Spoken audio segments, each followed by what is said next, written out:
तर नमस्कार मैत्रिणींनो, आजच्या व्हिडिओमध्ये ना मी शिलाई कामासाठी लागणाऱ्या काही वस्तू तुमच्यासोबत शेअर करते. बघा, मी ऑनलाईन मागवल्या होत्या. मी सुद्धा पहिल्यांदाच यूज करणार आहे ह्या स्केल ज्या आहेत. तर बघा, ही जी स्केल आहे तर हा आरमोलचा बाहीला आरमोलचा गोल देण्यासाठी ही स्केल वापरली जाते.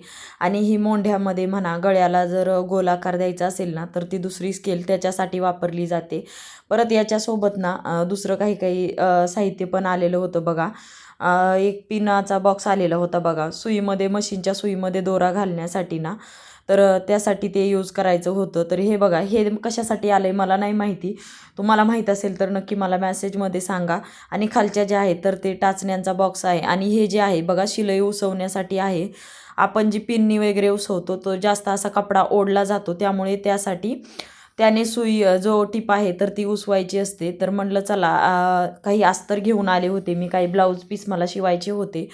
तर त्यातील म्हटलं एक ब्लाऊज पीसची जी बाही आहे ना, लांब बाही मला कट पण करायची होती. आणि म्हटलं आरमोलची बाही आहे तर मग चेक पण करून घेऊ. तर अशा पद्धतीचे मी काय करते, पेपर पॅटर्न आधी बनवून ठेवते.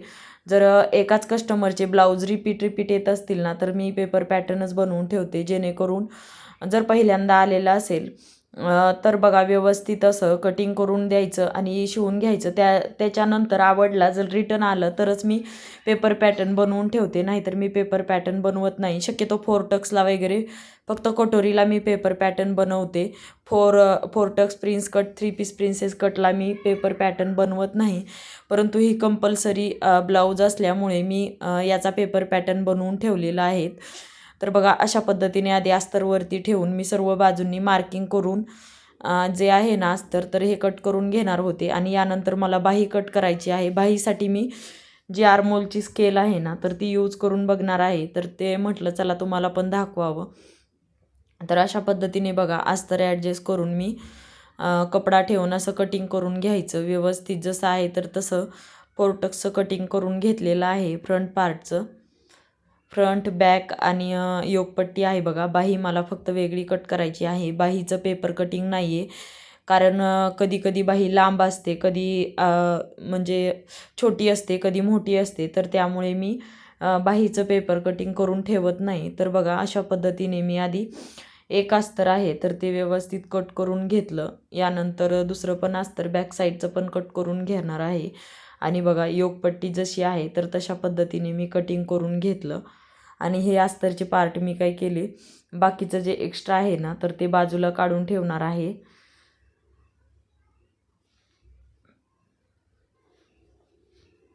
तर बघा, खालच्या साईडने सुद्धा जे एक्स्ट्राचं होतं तर ते कट करून टाकलं. अशा पद्धतीने मी कट केलं. जसं मार्किंग आहे तसं कट करून घ्यायची हे पार्ट. बघा, गळा तर कट केलेला नाही मी.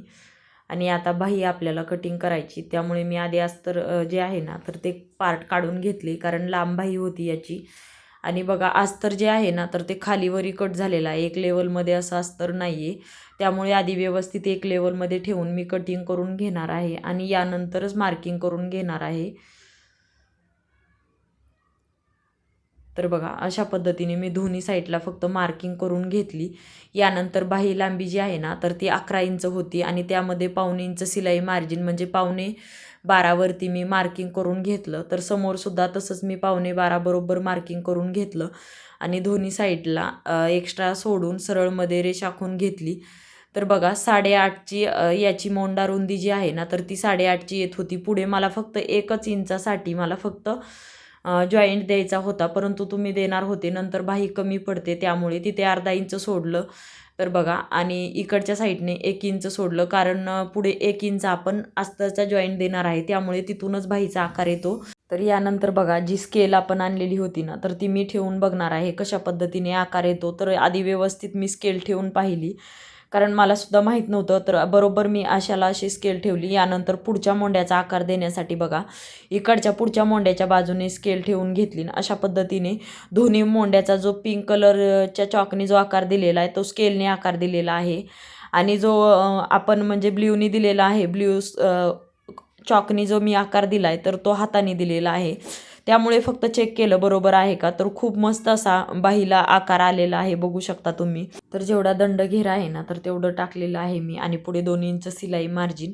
तर बघा दंड घेराच्या साईडला तर आपल्याला जोडण्याची गरज नाही, परंतु मोंड्याच्या साईडला 1 इंचाचा मी जॉईंट देणार आहे. तर ते स्टिचिंग करत असताना त्यावेळेसच मी देणार आहे. आता सध्या फक्त कटिंग करणार आहे अशा पद्धतीने. आणि दंड घेराच्या साईडने बघा कटिंग करून घेतलं. आणि बरोबर बाही जी आहे तर ती आतल्या साईडने फिटिंगला येणार आहे थोडीशी, तशा पद्धतीने मी कट केली. आणि बघा पुढच्या मोंड्याचा सुद्धा मस्त असा आकार देऊन बघू शकता, जशी स्केल आहे तशा पद्धतीने आकार निघलेला आहे. खूप सुंदर आकार आला, त्यामुळे आपल्याला ब्लाऊजला फिनिशिंगसुद्धा येते बघा. तर मी सुद्धा स्केल यूज केली. तुम्ही सुद्धा अशा पद्धतीची स्केल यूज करून आकार द्या, खूप सुंदर आकार बसला जातो. तर यानंतर मेन फॅब्रिकवरती हे कपडा मी ठेवून ॲडजस्ट करून घेतलेला आहे. 1/2 इंच शिलाई मार्जिन सोडायचं सर्व बाजूंनी. अशा पद्धतीने मी हे कटिंग करून घेतलं बघा. तर असं ही व्यवस्थित कटिंग करून घ्यायचं. पुढच्या गळ्याचा आकारसुद्धा बघू शकता, वेगळाच असा आकार मी दिलेला आहे हार्ट शेपमध्ये. आता सध्या नवीन खूप ट्रेंड चालू आहे पुढच्या गळ्याला आकार देण्याचा, तर त्यातीलच तो आकार मी दिलेला आहे. तर चला, अशा पद्धतीने मी व्हिडिओला एंड करते. आणि तुम्हाला आजचा व्हिडिओ कसा वाटला नक्की कमेंट करून सांगा. चॅनलला लाईक करा, शेअर करा आणि सबस्क्राईब करा. चलो बाय.